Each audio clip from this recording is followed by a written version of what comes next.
যেখান থেকে যার হাত থেকে বল পড়বে সেই কিন্তু ঘোরাবে, অন্যজন ঘোরাতে গিয়ে আউট হয়ে যায় কিছু করার নেই ডান দিক থেকে, আর বল যদি হাত থেকে পড়ে যায় ওনাকেই ঘোরাতে হবে যার হাত থেকে বল পড়বে। ঠিক আছে, যাবো রে মিউজিকে 3 2 1 and start।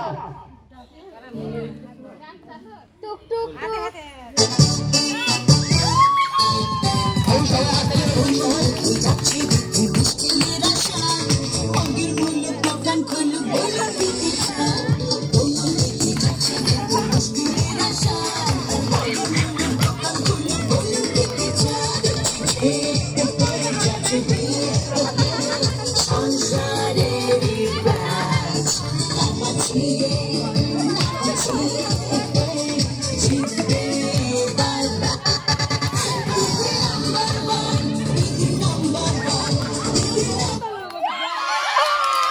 আস্তে আস্তে আস্তে আস্তে।